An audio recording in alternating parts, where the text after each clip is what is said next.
Well, Meeples, for the month of March, we decided that we were going to put a spotlight on the Great Western Trail.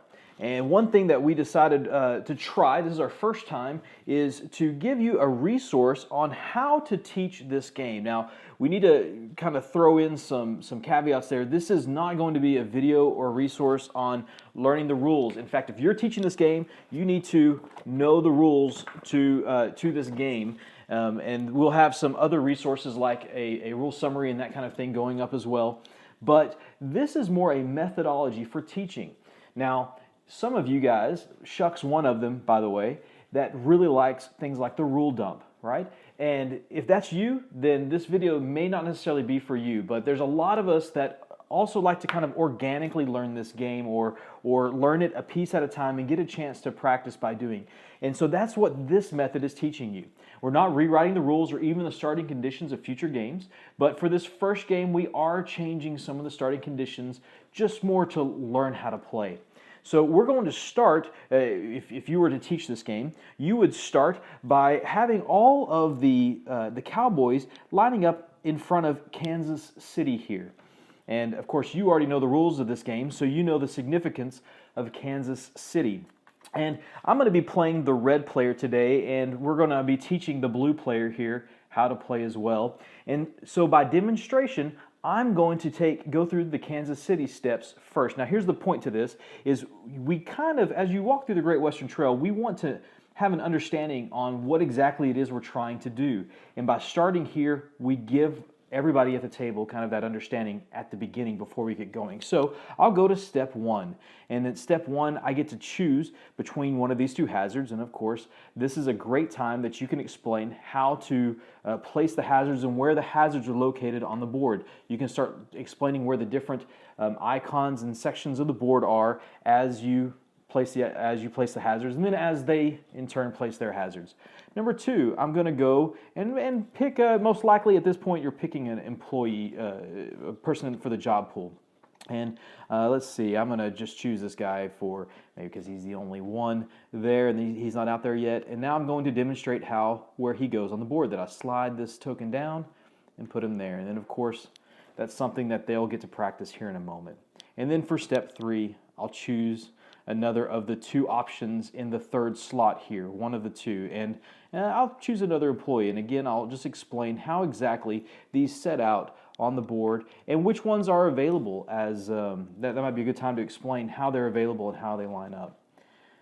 Once I get to step four, we have a problem because we need a hand of cards. We shouldn't draw the cards yet until step four though, and this is where you'll just instruct the player to draw a hand of cards. They'll shuffle their hand of cows here, and they'll draw 4 cards, which would be your starting hand for one of these games. And now is a good time to explain exactly what it is we're trying to do in Great Western Trail. We're trying to get our deck ready to sell cattle. And this is a fantastic demonstration here because I got one of the worst hands you could possibly get for the Great Western Trail. And I have a Black Angus and I have 3 Jersey cattle. If you know the rules here, you know that you're only able to sell unique cards. The extra 2 Jersey cattle I have don't really count towards the scoring or the coins that I'll get, the money I'll get. So in this case, I'll get 3 coins. And again, this is where you get to show and demonstrate exactly how important hand management is and what exactly they're going after through the trail. So I'll get 3 coins. These 3 coins I'll take in addition to my starting coins. So as you already have your player board set up, you already have that. Don't make them set all that up. Give all the starting players their money, and this will be additional money that every player will get to enjoy for the start of their first player game. And you'll notice a couple of other things that we've already done. We've increased the job market as well, the hiring market. And we have shortened the game a little bit. These are all good things that we think are beneficial to first-time plays, and we've seen these work real well for the people that we've taught this game to. For the last step, for step 5, we can't really sell our cattle off. This is something that you'll have to explain and not really get to do and start moving your tokens around, because that does kind of break the game. But you should go ahead and go through the motions and have them go through the motions and explain it too. So since I've sold up to $3 worth of cows here, and I have my 3 coins, which are, here, I'll just go ahead and give myself my 3 coins here. I can now sell up to a city that has a value of 3, the city of the value of the cows I just sold, and I'm shipping them off. And so I'll have to choose one of these cities, and I'll just make a declarative statement. I'm going to Topeka. It's the number 1. And I'm going to have to spend money for every railroad crossing I go that my train hasn't quite made it to. In this case, none of our trains have moved at all. Nobody should have. But I don't cross any railroad crossings. I get to keep all my money. And then I would, again, you're pantomiming, I would choose one of these tokens to now put on Topeka without doing it. By having them explain all that back to you, by the time they get back to Kansas City, or by the time they're moving through the Great West Trail and then eventually get back to Kansas City, they'll understand why they're moving their train. They'll understand why they're taking certain actions instead of others, and they'll have a really good understanding of exactly the value of their cards and their train movement. So now that I've done that, I'll just move my cowboy down to the beginning of the trail again. And now blue player gets to do all those things after we reload these tokens here. And the blue player should go through the motions, explain everything that I just explained, including the train movement there.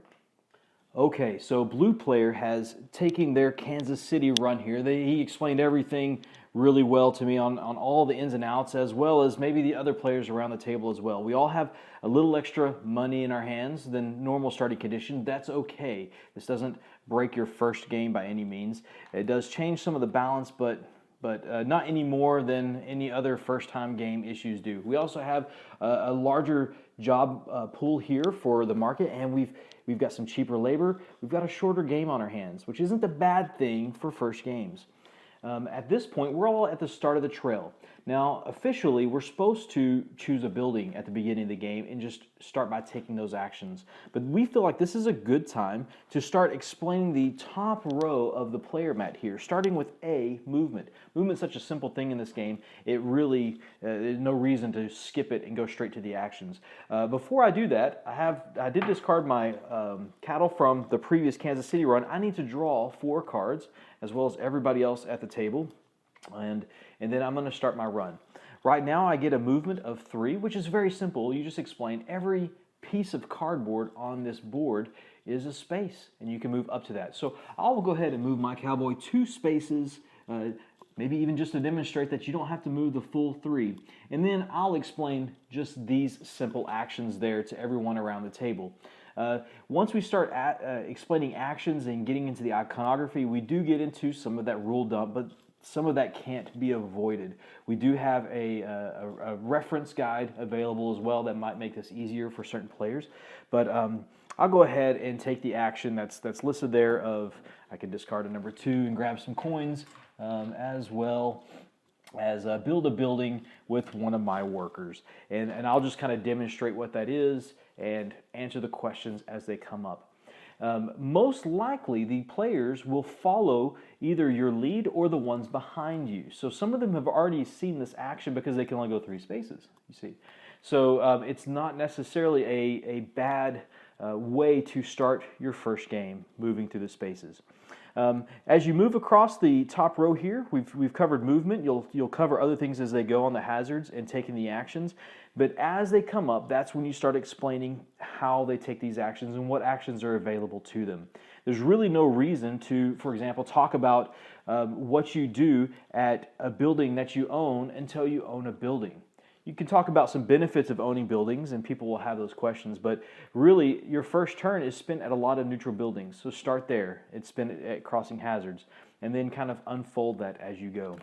Of course, I did discard a card, which is a good thing to point out because you will be drawing more cards at the end of your turn, thus culling and getting your deck ready for your Kansas City run. Okay, so we're at the final piece of this quick tutorial. There's a lot more to a process of teaching than what we're showing you. This is just some examples on our methodology, our approach to how we come at this particular game. And one thing that happened through the course of this last turn is Blue actually got ahead of me, right? And they're about to go through Kansas City again on their own, untethered for the first time without any kind of parental advisory or hand-holding and that kind of thing. So what we're going to do is let them do that, and as they do, we're going to have to explain some of the upgrade actions now that we didn't get a chance to demonstrate. But that's okay. This is at a point now where they've had their hands on this game enough. This will be very understandable. So as they've done this, and they've gone through the motions of step 1, 2, 3, and 4, 5 now, they're going to have to move their cattle to one of these places and upgrade their card here.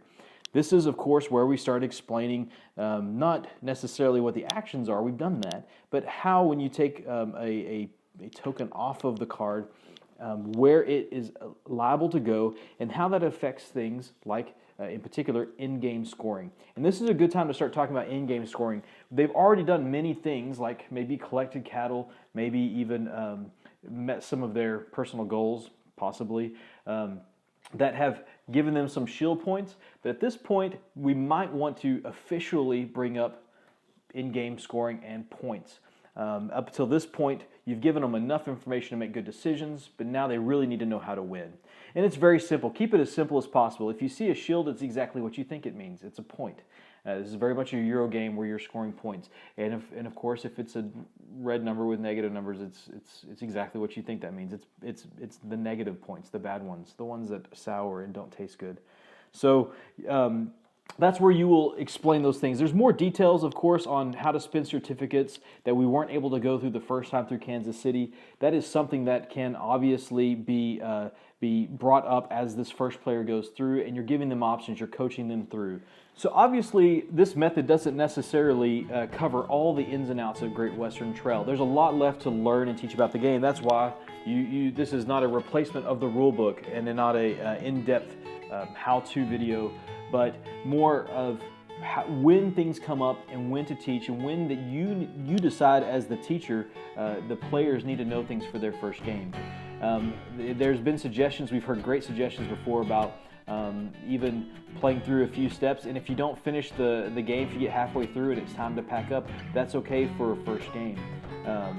Maybe even resetting the board after everybody kind of feels a little better if you have the time to do so. But you can only play a game the first time once, and we feel like a good first impression will really get people back at your table to play a game as great as Great Western Trail. It's a lot of greats, great as games, Great Western game trails.